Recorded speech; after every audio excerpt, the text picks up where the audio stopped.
This is VSiN, the sports betting network. Follow the money. That's what I always say. You always follow the money. Yeah. This is Follow the Money with Mitch Moss and Pauly Howard on VSiN.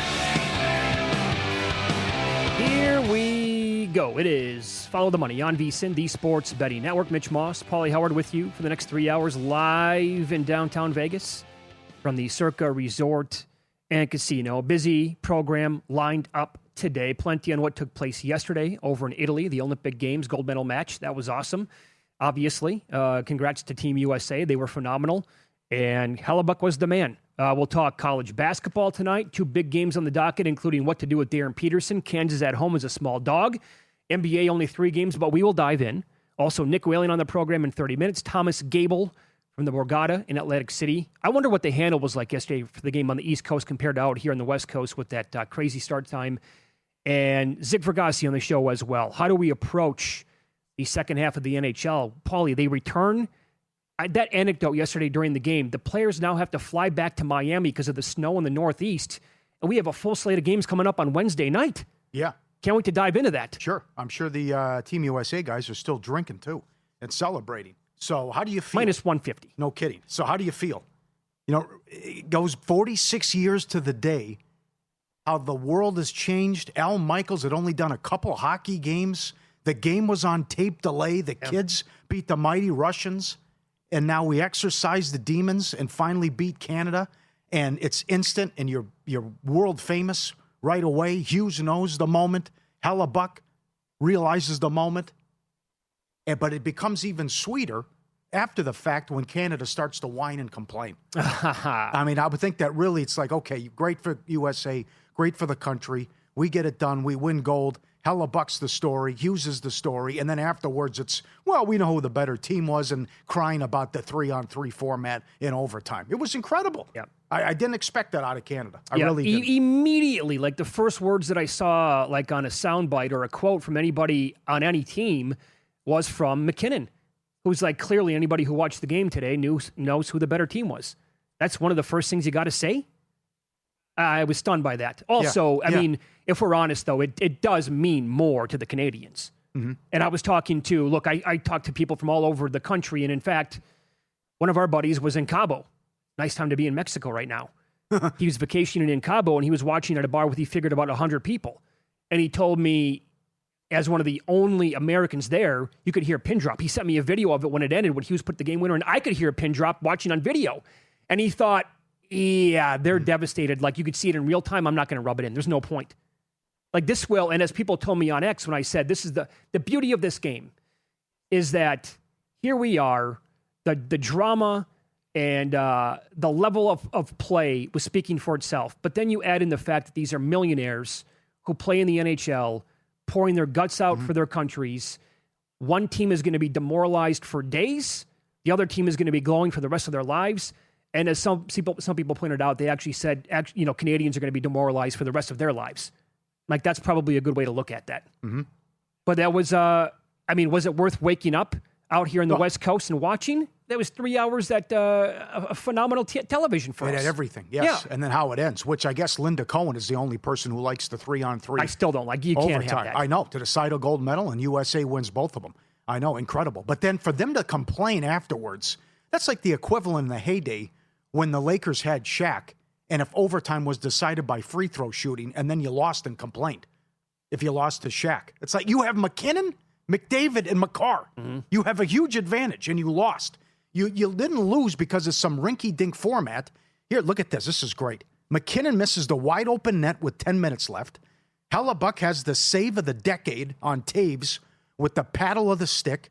They kill off a 5-on-3. Look at this save. Come on. Come on. How good is that? And to think I do whatever I can. I just got to get the paddle. And he doesn't hoist it. He decides to keep it on the ice. And he has enough of the stick to make the save.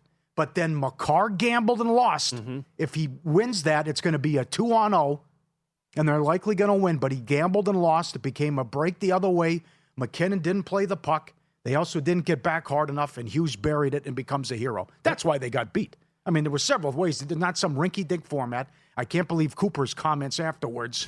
And Hellebuck, What's interesting now is how the Winnipeg fans look at him. Absolutely. Because it's like, hey, where's the Hellebuck now in big games that beat us, as in Canadians? We'd like to see that in road playoff games and like to get back to the Stanley Cup final or the conference final. But Hellebuck with 41 saves, a lot of people didn't think he had it in him. He's the reason they won. I think if you talk to some players / coaches and certainly fans, I think some of them, not all of them obviously, but some of them will say that playing like that in the Olympics actually means more than a Stanley Cup. Agree or disagree, but that's the level that we're talking about here when you have the chance to play for your country. And it is for this year anyway, it happens to be USA versus Canada. And I thought Eddie O was, first of all, he was great on the broadcast. Oh, yeah. And he was terrific. He came on with us on Friday, pretty much like an hour after Team USA advanced to the finale, right? And he was talking about how, look, as a guy who played for Team USA back in the 80s. Chicago kid. Yeah, he said that really the Canadians to us were our biggest rivalry, but for Canadians, the U.S., we were never the Canadians' biggest rivalry. That was always Russia. So they kind of just like looked down their noses at us in terms of overall hockey, thinking that there's no way the U.S. could ever be on the same level as them. Well, here you are, 46 years after the Miracle on Ice, and they did it again, this time to Canada. So that probably stings even, it makes it 10 times worse for those players who never want to lose to the United States of America. The book was packed here. People were running around, screaming, going nuts, drinking. Epic celebration, USA chants. But it also, a little bit, I compare it to, and I know you were the first to say this as well, when the Triple Crown streak came to an end. About, okay, that's great, but now what? Like it finally, after that long drought, we had a Triple Crown winner. But here to do it after 46 years, it felt great, but it felt even better then when Canada started to cry. And what happened afterwards, and the excuses. So, and there's a live reaction going back to Sunday morning. So, as you said, no man's land and the tough start time at 5 a.m. Pacific, but then they got what they wanted. It's a close game the whole way. You're on the edge of your seat, and then you get the overtime game and the incredible finish. We cannot forget the goal from Matt Boldy. We talked about how that was the penalty kill. 100% penalty kill, and they got the first goal. Yes. Yeah, and the level of athleticism, puck control, and actually getting that past Binnington. Again, we talked about the game winner for the women last Thursday, how that winning goal was a 10 out of 10. I mean, Pauly, to set, not really set the tone, but to get on the board first in the manner in which Matt Boldy did, that's pretty close to a 10 out of 10 goal there as well. Splits two guys, the puck handling again, gets the bounce perfectly, and then goes right by Binnington. Man, just as I've gotten older, the stuff that I appreciate on the field that I realize now I could never, ever in my wildest dreams ever do. One, some of the goals that you see in soccer are just, I can't even relate to that. I have no idea what that would be like. And the same thing here with goals occasionally. That was amazing to get on the board in that fashion. So then... I mean, he's doing... The post-game interview was epic. His teeth are falling out. He's got a chipped tooth. There's blood, and, it was big. They didn't score on the 4-minute power play, but he ends up winning it as well, and he knows he's a rock star. But I'm just shocked at what... You don't see this in hockey. The tough guy... You think maybe that'd be NBA where the guys have excuses. You're right. I know. You're right. I mean, that was incredible how they complained about everything, that the better team lost in the format and all this, and you scored one goal. And as Jeff Davis said, who works here at Circa, and we kept saying, when did they look the part? Never. They never played up to their power rating in this tournament. True. And what they were, they had to win in overtime in one of the games. They had the comeback win against Finland. They were down 2-0, and here they lose in overtime, and USA got the first goal. They never looked like this powerhouse freight train, but one of the best teams since maybe '87 Canada. It wasn't there. Good job by you, by the way. You immediately, as soon as Team USA won last Friday, you said, under 5.5 all day long. And that got there. Eddie O he thought it was going to be offensive, fireworks. We never got that at all. We got the shots, especially from Canada. But Hellebuck was amazing in that spot. And I made the mistake, by the way. It's early. I'm still trying to wake up. Yesterday morning, I put on YouTube TV instead of Peacock. And I'm texting back and forth about some stuff in the game with Chris Massero, pro bettor, a friend of the network. And he eventually goes, Mitch, I think you might be a little bit behind here on the delay. I'm like, am I? YouTube TV must have had a 6-7 minute delay than Peacock.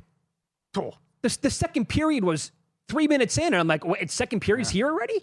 Are you kidding me? So that was odd, and I wanted to get involved live. Thank God I didn't, because I was way behind on the times. But then how it also closed with Johnny Gaudreau and his parents in the stands, and the former teammates coming out there, and then they bring the kids. I mean, my God Almighty! Someone here that now has a little boy that's going to be 2 in April. It hits differently as a father now. That was just you can't top that. Phenomenal from start to finish, to bring them out there to get the photo and for them to see how the players are going to celebrate. And you're right. I mean, why would they have stopped drinking already? Oh, a lot of guys said they could read lips. I'm going to get bleeped up tonight. The guys said they showed several guys with USA. And from all the stories that we've heard about hockey players, it's probably like Andre the Giant. They can probably drink 3 cases if they wanted to. Yeah. Wade Boggs time. Yeah, that's right. That's right. That was so good with Catherine Teppin. She has some great questions, but this guy's teeth are falling out. It's going in his rant and how good he was afterwards, composed. He just took the high stick right across the chops. Yeah. Then he scores the game winner. Isn't it something, though, how everything's changed in the 46 years, though? Yeah. I mean, the game was against Russia was tape delayed, and Al Michaels like, I'll give it a try. I know what icing is and offsides. About that. That's about it for me. Well, for what it's worth, I mean, Kenny Albert, we talked to Eddie O, we know, so he's great, but Kenny Albert was also fantastic on the call. Yes. So overall, man, what a game. A+. And Tirico setting up Eddie between in the intermissions, too. Yep. Yes. We'll hit it several times for the next 3 hours. Up next, college basketball. The Angle struck again this weekend. 6-0. Yeah. And are you riding the streak or a believer? This is the night that all streaks must come to an end. We'll discuss next. Follow the money on VSiN, the Sports Betting Network.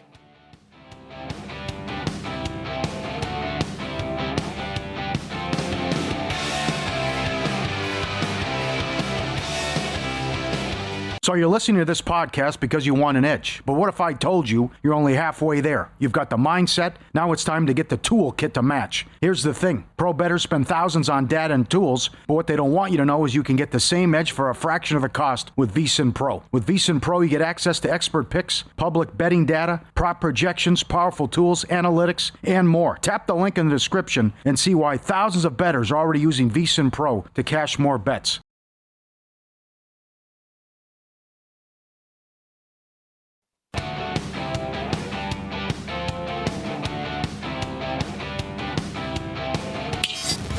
This is Follow the Money on VSiN.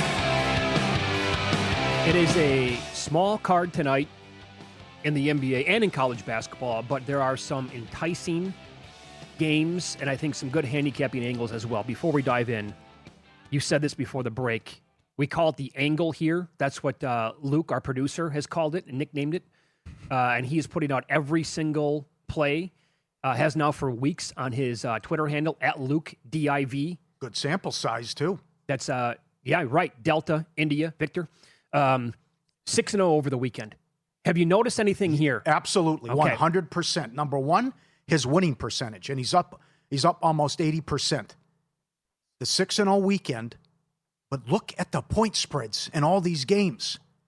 I never paid attention to this until Humans mentioned it about a month ago. We both were on New Mexico laying 1.5, 2.5 at home against Utah State. And he made the comment, they're begging you to take the favorite. I never liked that because look what the line's so short. And they got blasted. Mm-hmm. Every single game, the dog is plus 1.5 and they won. Now, how about that? So you look, and there's a lot of games tonight. There's been a lot of games over the weekend. When that team's laying 1.5, 2.5, it seems not only do they lose, but it's by a wide margin. It's like they're begging you, come on, come inside. A trick job, Pearl Harbor job. and it's a 1.5, right? And it keeps cashing and they keep winning. And it goes back to when Humans brought it up. Utah State pounded New Mexico in the pit in that game. So nothing today. Probably have something tomorrow. Oh, I would think, but the first thing that jumps out is every single spread is like plus 1.5, plus 2.5. Yep. So now everybody has to set their notifications for Luke's Twitter handle on. Whenever he tweets, like, okay, boom, here's the play. Now let's keep it up here. Now that we keep bringing it up. Mm-hmm. And I've thought about upping the bet sizes for these. Yeah. And I just, once I do that, all of a sudden it's going to go back because some regression is expected here at some point. But my God, 35-10 last 45 plays? Yeah, also, it's like the Richie Baccelleri stuff. Let's get in the trash, right? USC Upstate, Drexel, Lehigh. This is great. So all tickets cash, the same. Excellent job. And it's a small card tonight, as you said, but these are tough. And bam, look at this. Houston 1.5, Louisville 2.5, right? So you go today, and I retweeted it at VSiN Insights. Carolina 6-0 at home in ACC play. Louisville's been blown out in these quad one games, all by 9+ points. First comment, why is Louisville favored? I have the same thing, right? It's like they're begging you to take Louisville, but I like Carolina in this game, but this one's tough as well, but it's in that sweet spot again, just like the Houston-Kansas game. Yeah, well, Carolina is still without Caleb Wilson, so you have to consider that part. They also have some splits here that we're talking about. Greg Peterson had a great write-up at the website, vsin.com. So North Carolina is 51st overall in the country in points per possession allowed on defense. That number goes down to number 16 overall at home. And that's a massive difference there. Louisville is 37th overall. Also, more home road splits for North Carolina. 20.5 points per 100 possessions at home better than they are on the road. 30.6% three-point defense at home, 39.4% on the road, and Louisville takes 53% of their shots from deep, third highest in the country. So if this is status quo, then you think, okay, Louisville's going to take a bunch of shots, but North Carolina makes it very difficult on the opposing teams. Maybe they're not falling tonight for the Cardinals. Different team at home, yeah. And certainly Louisville has had a bad run and a bad time of it against the top teams they've played. So the other one, this is a friend of a friend saying this. I trust him, but there's turmoil in the locker room, as you can imagine with Kansas. But now you're going up against number one, Bill Self on Big Monday, and they haven't lost back-to-back home games since 1989. Mm-hmm. This is, and they get blasted by Cincinnati. We'll get to the picture later. It's all over social media. But again, it's front page ESPN.com. Bill Self, I'd like to coach you at some point. Can't do it. Yep. Boozer has played 34-plus minutes, 15 games. Peterson's done it once. Yeah, DeBanza played 40. And what does he say after the game? Whatever they need. Yep. And look at the move on number one overall pick now. Yeah. He's down to $1.20 to go number one. And everyone has concerns about this. This is real load management. Oh, absolutely. And the toll it's taking on the team. But you want to go against this unbelievable run where they don't lose back-to-back home games, and this guy is 40-0 on Big Monday at home. Yeah, at home. 5-1 all-time at home as a dog. Also, they're after a loss, 138 and 24 straight up under Bill Self, 85%, 6-0 this year after a loss. I had to do it. I took him on the money line, plus 115. This is a sweet spot here for Bill Self in Kansas, right? Mm-hmm. Yeah. Off of an embarrassing loss at home as a big favorite against a marginal team at best, I would say. Mm-hmm. And now you're getting Houston. Oh, by the way, 2-game losing streak as well. You could argue they need it like blood on top of it. But this just reeks of a similar outcome that we had against Arizona a couple of weeks back when we heard, 5 minutes before game time, there's no Darren Peterson again. The line goes to 4.5. And what they do, they won outright anyway without the guy. Yeah. So I trust Self here tonight to get it done. At some point, the writing must be on the wall for Bucket Jones and his agent to realize, holy hell, man, we have absolutely, well, not absolutely, but maybe your draft stock has tanked here, and we need to reassess. Now, he's poo-pooing it, saying, look, I never would have said ever that I'm going to miss this many games. Like, real stuff has actually happened to me. I guess, take it for what, if you want to believe him, you can. You don't have, I know there's a lot of pessimistic, people. So they're like, I'm not buying 1 second that this kid is trying to tell me right now. DeBanza's doing the right thing, too. Whatever they need. I'll play every I'll minute. play 40 minutes if I have to. That's right. Yeah, I would take him number one. But I think he's also like, when Peterson was minus 550 to go, I'm like, the kid's good, but DeBanza's also like right there on his level. Well, no one could believe the Oklahoma State thing, where he gets a three and then signals to Self, okay, that's it. Mm-hmm. I'm coming out. And even Vitale said, this is the best. You got to divorce. This isn't going to work. It's run its course. But it's, I'm not going to say they're better without him, but certainly its team plays better when he doesn't have the big minutes. We've never seen anything like this before, correct? No. I mean, load management in college in this? No. No, nothing like that. I mean, we saw what happened with Ben Simmons was also not very Now, that's interesting. good, but that's not. Ben Simmons played, but people question, does Ben Simmons like the game? That's correct. I mean, that's a lot like Kawhi Leonard. I don't think Kawhi Leonard likes basketball. He's just so damn good, and he's just so skilled. But Ben Simmons didn't like his job and didn't like basketball. And he was out in the fashion scene and going out and whatever. But he also passing up on the wide-open dunk in the playoff game and missing the free throws ruined him too. Yeah. But that goes. That's hand in hand, though. Does Peterson love basketball? Does he see this? This is my job. I'm going to make a lot of money. I want to make sure I don't get hurt or whatever. Yep. But certainly he doesn't love the game. If you love the game, you want to be out there with your teammates. That's a common takeaway, and I can't blame people for thinking that. Yeah. Also, I'll give you two other teams, right? And you've mentioned this before. We've had it like in the best and worst teams ATS throughout the course of the college basketball season. Stephen F. Austin's been great at covering numbers. They're 12.5-point favorites tonight against New Orleans. They didn't cover Saturday. No. A big number, yeah. And McNeese is favored against Rio Grande Valley. Look, I mean, I'm not going to sit here and tell you got to bet a money line parlay that's like minus 350. However, upsets happen. I get that. I just think that the differences between these two teams tonight and their opponents is big enough to where, okay, if I want to lay 1 unit on minus 350 to pick up a fraction of a unit, I might be intrigued by that. I don't think McNeese or Stephen F. Austin will lose their games tonight. Yeah. Now, in terms of the overall betting numbers, 18-1 in league. Yeah, I hope Stephen F. Austin. We got to have Stephen F. Austin against McNeese in the Southland title game. Mm-hmm. Be great. Do you think it's a little bit too high though with the number? Well, based on what happened on Saturday, yeah. I mean, it's just they know they're not getting an at-large, and they know they're going to wrap up. See, their goal is just let's get the win and wrap up a share of the Southland title tonight. I don't think it's let's go out there and win by 12 points. It's just let's win and move on, and we're so much better than this team, right? I said it to you, was it Friday? I have to say it to you again. You got to take the Grizzlies. The Grizzlies are laying 3.5 against the tankerific Kings, who've lost 16 in a row. Why is the spread so low? Again, they're doing all the right things, too, where it's a 2-point game late in the third quarter at San Antonio, and then they get run out again. Not only are they horrendous ATS, and they've lost 16 in a row, and they're trying to lose, they are the horrendous fourth quarter ATS. Is it a fishy number almost? It was the same thing when Memphis was playing Utah, though. I mean, it's how do you got to take Memphis. If you lose, so be it. You got a team on a 16-game losing streak that, and the tank is real. Look what happened to the Nets yesterday. You know, the Nets are up 11 with 7 minutes, catching 9.5 and can't cover. Can't even cover. So these coaches know what they're doing. Oh, no doubt. Put in a bad lineup and take out guys, and that lead disappears. Now, I think the Jazz are getting some players back tonight the way it looks. They're taking on the Rockets. That total is around 229.5. The Rockets, I believe, are 21-4 under in 2026. Wow.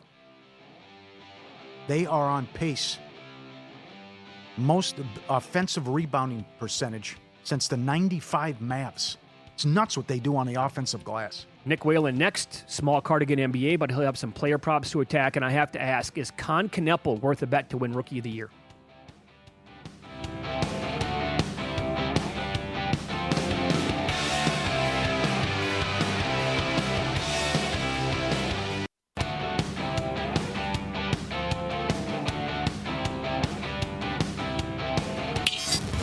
This is Follow the Money on VSiN.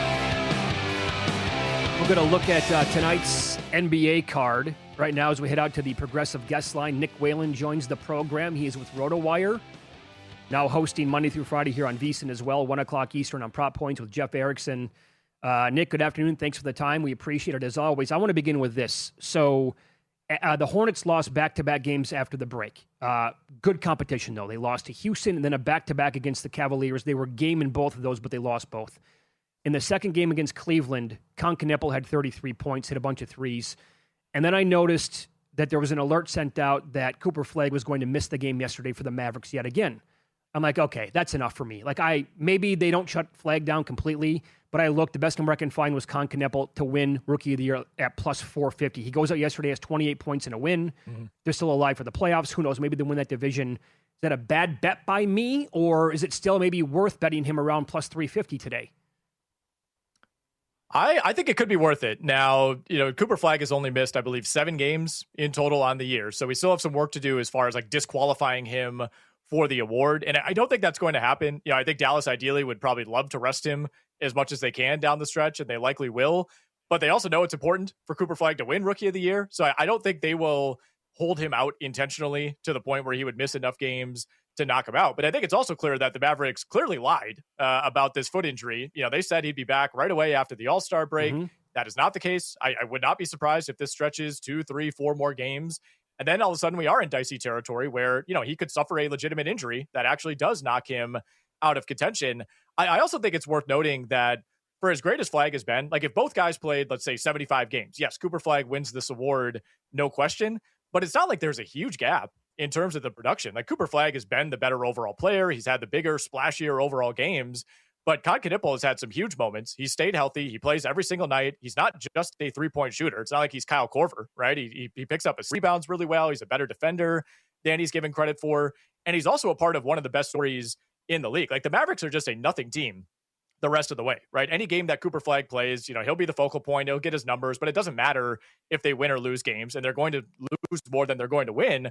Whereas like if Charlotte, keeps up this run, like you said, they took 2 tough losses coming out of the break, but those are really competitive games that came down to the final possessions against really good teams. If Charlotte makes the playoffs, they get out of the play-in, and Knipple is the second best player on that team, and a big reason for it. I could see that stealing some voters, rather than Cooper Flagg kind of getting his numbers for a team that's not competing. Well done. Good breakdown. How about Spurs plus 330 to get the 1 seed? Look, I don't mind it, guys. I am holding a Spurs plus 450 to win the division ticket. So that has been more so my focus. I thought that was a 2-team race. I thought that was kind of a crazy number. When you look at, I never thought Dallas or Memphis were really in that, but that's neither here nor there. Look, I think it's possible, right? I mean, OKC picked up a win in a spot that you didn't necessarily think they would yesterday. That was kind of one of those reminder games from OKC of the infrastructure that they built. Even when they don't have SGA and Jalen Williams, they still have so much talent in terms of depth on that team. But it's only a 3-game spread right now between OKC and San Antonio. Spurs have obviously had the Thunder's number. Jalen Williams is probably going to miss a couple more weeks. We're not really sure on SGA. And look, if you're OKC, this dream of like setting the single season wins record, that died a while ago. Yes, you could still be the 1 seed. You still want the 1 seed, but you also just won the title. Your best player just won the MVP. We see this every year, guys, right? When you have a team that climbs the top of the mountain, that accomplishes everything, it's really, really hard to come back and have that same level of grit and determination, for lack of better terms, night in and night out in the regular season. So I don't really see a reason for OKC other than wanting to kind of get some continuity with all their guys back later in the season. I don't see them, pushing harder than they need to necessarily to get the 1 seed. I think they're ultimately fine if they fall to the 2. So I would argue that the 1 seed probably matters more to San Antonio. This is a team that hasn't made the playoffs since 2019. Mm-hmm. Well said. Okay, so how about tonight's game? It is a terrific basketball game. They're the 2 seed right now in the West. They're on the road taking on the 1 seed, currently speaking, in the East, the Pistons. Detroit laying 1.5. The total here is 232.5. What do you make of those numbers? Yeah, I mean, this is probably the first, I need to watch this Spurs-Pistons game since, 2007, 2008. Yeah. But it's clearly the game of the night, especially given our other 2 options here. Yeah, I think the total is interesting here because, you have 2 really good defensive teams. You also have 2 teams that are top 5 in offense over the last 10 games. Spurs have been playing fast. They've been piling up a ton of points, but I am on the under 232.5 here, guys. This could end up looking silly. Totals have been crazy in the NBA this year, but both of these teams, when you comb through the box scores, when they run into other good defenses, that's when we're seeing these games that are played in the low 200s, maybe into the 2 teens. And I think these are 2 teams that care a lot about these kind of matchups, right? I mean, we saw the Pistons come out on the road against the Knicks right after the All-Star break and put a beat down on that team. The Spurs have stepped up in some huge national TV spots against other good teams this year. I think these are 2 teams that are hungry, 2 teams that still feel like they need to prove it in their respective conferences. And I think this could be one of those games that we come away from saying man, that felt like a playoff game. I think that the defensive effort is going to be a lot higher than your average regular season game tonight. Do you agree with me? I said it before you came on. You got to take the Grizzlies here. And if you lose, so be it. Sacramento's lost 16 in a row. And then you see they were down 2 in the third quarter in San Antonio. Yep. And the next thing you know, it's a 25-point game. They are horrendous. They aren't playing people, limited minutes, and they're horrendous in the fourth quarter as well. Yeah, I mean, shout out to the Kings team doctor, who is just, he's looking for anything. Any possible malady, Yes. You're shutting down for the season. I mean, I DeMar DeRozan, if you're watching, just stay away. Stay away from the doctor. Stay away from the facility. They're coming for you next. They are. Yeah, I mean, the Kings have lost 16 in a row, but they've already kind of accomplished what they need to. They are far and away the worst team in the NBA. And what I mean by that is like they could afford to win a game, whereas Memphis has 21 wins, and they almost need a loss more. I wonder if we see some shenanigans with Ty Jerome, who was added to the injury report this morning with an illness. That sounds to me like a Lauri Markkanen type of situation. Yeah. Memphis is at least playing their guys. I think they're trying to avoid like the Utah embarrassment. But what they're doing is playing like 10 or 11 guys the same minutes. Everybody's playing somewhere between like 18 and 26 minutes every single night. So Ty Jerome, when he goes out there, he has to do his work in like 21 minutes. It's really confusing from a prop betting standpoint. I'm staying away from the side here, guys. The Kings are going to win another game at some point. Maybe it's tonight. But I did play Maxime Reynaud over 10.5 rebounds in this game. Memphis is a bottom 5 rebounding team, if not bottom 3. If you look at a more recent sample, he's kind of avoided the tank. They have some guys whose minutes have been reduced, but DeMar DeRozan, Reynaud, and Keegan Murray are the guys that are actually playing real minutes when they're healthy. So Reynaud over 10.5 boards. Precious Achiuwa is another guy kind of like at 5.5 rebounds. And then for better or for worse, guys, I'm going to take Keegan Murray over 16.5 points.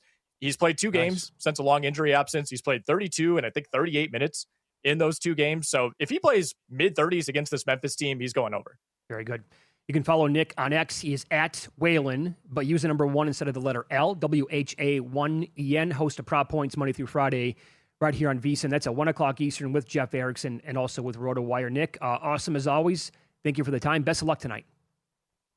Thank you, guys. Same to you. Yep. Take care. Good to talk to you.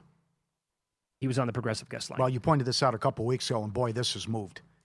Down to $1.20 now. Crazy. And DeBansa, this was interesting. This was yesterday on his podcast, Bill Simmons and Zach Lowe on Darren Peterson's draft stock. I'm not sure Darren Peterson is going to go first anymore, which I would have bet anything on 2 months ago. But there's just too much weirdness with this Kansas thing, with him coming out of games and the cramping and the competitiveness. And unless he's actually hurt, which is now a new theory, I think teams value competitiveness too much. It's the number one thing we've learned about the NBA in the last 15 years is, what it's a good idea to have? Competitive guys. And I think this has just gotten too weird with the Kansas thing. And I think there might be better picks. I will tell you this, and I had so many Darren Peterson conversations, and I remember talking to various people being like, what? He just took himself out of the game? And because I hadn't seen it. And they're like, yeah, he literally pointed to Bill Self. I was like, I'm out. That's it. And no one knows what to make of it. I don't like it. I don't understand it. And it gives me Ben Simmons flashbacks to the LSU thing when he was just like, I'm out, and didn't care if they even made the NIT or whatever he did. Now, I hope that he actually has some physical stuff going on that he's afraid to make worse, would be my hope. It's where DeBansa just becomes an easier pick, because ultimately you just made the key point. You're talking about guys who are going to get fired if they get this pick wrong. And that's when you just gravitate toward, this guy, he's 6'8", perfect body. Worst case scenario is going to be a better Andrew Wiggins. This is a safer bet. I'm just going to take this guy. Yeah, good point at the end. Yep, sure. Your job's on the line. I know. In this class? That's a good point, though, competitiveness. It ties into you love the game and the competitiveness, too. It's interesting because what if there is a prop up, and there will be eventually, of Darren Peterson's draft position, 1.5. And they could actually make it 2.5. You could put up some alt numbers on this. Like, could he potentially slide past number 2? It's a loaded draft class. Yeah. So if the team picking first overall says, nah, we don't want him, we're taking DeBansa, and yet the list of great players is not just Peterson and DeBansa, the team picking second or even the team picking third could say, we're in the same boat. I don't want it. He just said the biggest thing for teams in the league in the last 15 years is competitiveness. Well, there potentially might not just be one team who thinks that then. And he could all of a sudden slide to like 4 or 5. Maybe there's a path for that to happen. That's right. Like Zach said, everyone's having the Peterson conversation. Another card went for $5 million over the weekend. I can't wait to hear the details on that. And it happened again on the PGA Tour. Long shots that came in this week, and Pauly details next.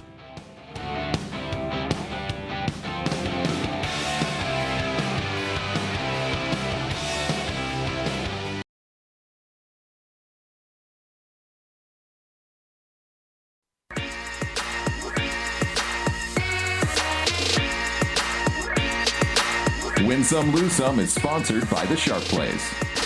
Were you a winner last night? Wow, winning. Or was it a rough one? Well, they can't all be winners, can they? Loser! You're a loser! Pauly Howard recaps the night in sports betting in Win Some, Lose Some. Sunday morning for the gold.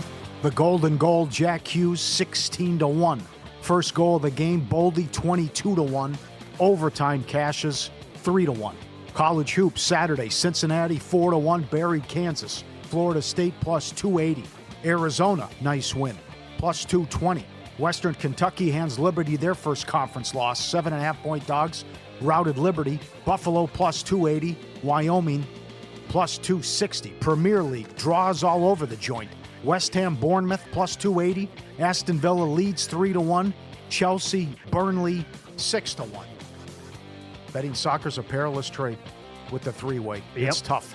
Golf, Bridgman, another strong performance, 80-1. He wins, almost blowing a 6-shot lead, but he hangs on and wins by 1 shot in the Pacific Palisades. Oh, man, that event yesterday specifically was absolutely phenomenal. I'll have some numbers on Scotty Scheffler here in a couple of minutes that'll knock your socks off. Yeah, Kitayama made it interesting, Rory. And Bridgman almost gave it away. Yep. Subscribe, be part of the team, vsin.com, our radio and podcast friends. You always want to see these tweets and videos at Pauly Does Vegas on Instagram. Send them in, we'll put you on. Let me set this up for Mitch and the audience. I play this game all the time. You play spin poker? I should say I used to play it all the time. I've never played this. It's fun. Really? Oh, yeah. And you can hit some, gigantic hands. Can you explain that? Because everything is tied together and you're playing multiple lines like this. Well it's said. It's Yep. spin poker tied into like video, like almost like slots actually. Yes. So all of this stuff, and then you get multipliers, by the way, on the left-hand side. Yes. So if you happen to hit like a, let's say that you're dealt. I did not know that. Oh my God! If you're given like on the previous hand, let's say you're given like 3 or 4 different full houses. That means you're going to have 3 or 4 different lines that are 12 times, and then it depends on what else you got in the previous hand that they might be 2, 3, 4, 8 times, whatever. Huh. And then if you're given the next hand that's really, really good, forget about it. And then if you hit a big hand in huge like blue letters, it's like big win, and it just like makes this different noise. And you're like, okay, I think I hit something here. Yeah. So you can also, Pauly, get carried out quicker than you can in Ultimate X. Oh wow. Yeah. So there are obscene limits and denominations at the win high limit. And a friend of a friend is playing, and the guy next to him hits this. Now, he's playing $10 denomination. It's $1,000 a push, and he gets dealt 4 to the royal. And you see the one up top. Yep. But he got, in all actuality, he got 7 royals. So it's 40,000 times 7. And it blinks up, it shows, okay, $280,000 win. And you see it in the bottom right there. He's betting $1,000 a push. He got dealt 4 to the royal, and then ends up getting 7 royals, which when you look at it, and it's all added up. Sure, because that's going to be the one across for sure, and then when you combine the ace of spades in the upper right, that goes down a line and then all the way across for another one. Okay. And then that should go down all the way to the bottom as well and across for 3, and then there's going to be multipliers on the left-hand side, like I talked about. Unbelievable. Oh, it's a trip. Oh my God. So that happened to a guy who was playing right next to him on Saturday night. This happened Saturday night. The Honus Wagner card on the left. Now remember, no one has these. There's only like 3 or 4 in existence. Goes back to the 1900s. The one on the left sold for $1 million in 2020. The Honus Wagner card on the right, same condition, grade of 1, sold for $5.12 million Saturday night. Incredible. Wow, so it's gone up basically card collecting $5 million business, that much? Yeah, right. And it's also, look, I mean, you don't have it because there's only like 3 or 4 in existence. And even that's the condition with what it looks like, but still, same condition. One goes for $1 million. 6 years later, one goes for $5 million. I will say the one on the right looks like it's in better condition. But that's what I said, thought too, yes. But dude, gave it the same grade. Imagine if one popped up that was in mint condition sometime. What does that go for? A private island? Yeah. $100 million? The Pokemon card goes for 16. Right. I mean, this was in the family. This was in the family for over 100 years. Can you believe that story? Oh, just passed down generation to generation, and they kept it in the family. Let's go to Wisconsin. This should be an Olympic event. Beer curling, coming in with the case of beer. So you got the Natty Light, the Busch Light. That's the Coors Light right there. Coors Light. Oh, he nailed it. Oh yeah, right in there. Coors Light's your winner. Yeah, absolutely. The Coors Light with the curling in the backyard in Wisconsin. No, that one's a Miller Lite, I believe. Get the Miller Lite, going to come up short. A little bit short on that one. Yeah, okay. First of all, Good. I can't believe that my friends and I never thought about this when we were younger living there. Number two, I would love to fly back and hang out with these people for a little while. Yeah. I mean, come on. That is absolutely fantastic. Oh, he nailed it. There's the natty ice. Oh, I think I'd have the natty ice. I thought it was coming off the top rope there. Yeah, all right. One lose some. Be careful out there. We know how bad it is on the East Coast. You got Andrew in Long Island. Andrew waking up today, what he's looking at with the weather. Brutal in New York. So he had to, it's so bad that he had to try to shovel out a way like on the little pathway by his house, just so his dog did not have to hop into like 5 feet of snow. Yeah, right, yeah. Great job taking care of the dog. Those are epic videos all over Instagram, too, about the dog, when the dog has to go out and use the bathroom when he's walking into, when the door opens. With blizzard conditions and everything canceled, and it's every man for himself to try to dig the car out. Bad beats. Cal State Northridge, lane 3.5, led by 18, won by 2. Saturday night in the Garden, the Rockets were up 18 in the fourth quarter and lost to the Knicks. And the Nets were catching 9.5 yesterday. They led Atlanta by 11 with 7 minutes left and lost by 11. Incredible. College hoops grind where real bettors find their edge. Dozens of games at night, constant line movement, opportunity for those who know where to look. You're not beating full-time sharps on your own with the Sharp Plays. You're powered by advanced AI and connected sources. They highlight the sharp action, key numbers, and market shifts before the public catches up. Free reports, alerts, public logs, transparent results since 2011. Jeff and the crew, great job. Must follow. SharpPlays.com. Trusted by pros, monitored by the books. Own the boards this season. Visit SharpPlays.com. A couple things here. Scotty Scheffler, his aggregate score by round one last 3 starts, or by rounds, I should say, because it's been a tough Thursday go for him here, not going back. Round 1 +5. Round 2, 15 under. Round 3, 14 under. Round 4, 22 under. The live betting that you have to look at when this guy gets off to a slow start, he's making a comeback. And also his top 10 streak officially ended at 18 events in a row. It dates back 11 months. Longest of the modern era. Scotty had 18, Vijay Singh 12, Tiger Woods 11. Guy's an absolute machine. It was good to have Tiger in the booth and tease him maybe I'll play in the Masters. I like that. Yep. And let me give you this. So the first time these two guys fought, it was a minimum of 5 years too late. Now they're going to run it back 11 years after they fought the first time. Floyd Mayweather and Manny Pacquiao are going to fight September 19th at the Sphere out here in Las Vegas. No way. Yahoo Sports with the breaking news. Well, Netflix and then Yahoo Sports as well. Pacquiao is 47 years old. He takes on a Russian fighter. Well, Mayweather's doing the exhibition against Mike Tyson. That's exactly, and they're a week apart. So Pacquiao, check that. I'm sorry, I read that incorrectly. Pacquiao is taking on a boxer on April 18th. Mayweather gets that fight against Tyson 1 week after that. Don't tell me you're not going to watch. Unfortunately, I'm going to raise my hand. I will. I was screaming from the mountaintops for at least 5 years, like everybody else. Make the fight already. And they finally did it. So 11 years ago in 2015, it took forever for these two guys to give it the first shot. And now they're going to run it back again? And they'll make, what, $50 million each? And everybody in the world's going to watch it? I don't know about that. I don't know, my friend. I don't know if that's going to do great numbers. No? Up there in age. It's been a long time. Yeah. Yeah, that's a tough one. My God. Are you going to watch? I doubt it. Remember, everyone criticized it. Everyone complained afterwards. Pillow fight, whatever. But it's like, that's every Mayweather fight. Yeah. And he did a great job on when he would fight these guys, and we would get them at the end. When he wasn't fighting them in there is the opponent's prime. So I'm guessing that, he's 48. He retired a long time ago now. I guess the money is just so great with Netflix involved that they can't say no. And Mayweather, he's got more money than God anyway. He has to be a significant favorite over Pacquiao, by the way. But how do you get involved with a match when you're looking at a 47-year-old versus a 48-year-old? Or you just throw him out? I would say it goes the distance. There won't be a knockout. There was a local story out here with Mayweather when he was still in his prime. He would call up a car company on a Wednesday at 2 a.m. Hey, I want to go shopping. Okay, we'll meet you there. We'll turn the lights on. And he might walk out of there with a Bentley or whatever. A couple of them. And I think at one point, at his house out here in Southern Highlands. I think he had 16 cars, and the average price was probably, $200,000 on average per car, or whatever the going rate would be. The Mega Bucks bought a Maserati from a guy. That he was in that business where it's like people like Mayweather and these rich people have so many cars and they don't drive them. And he just comes, he scoops them up, he buys them and makes a nice profit. Yeah. And he sells them to people with it's like you get a Maserati here with only 10,000 miles. Pennies on the dollar. The guy never drove the car. Gold medal match, and now the NHL starts again with a full slate on Wednesday. This will be a super interesting couple of days to handicap the games, including what is almost a rest versus rust component.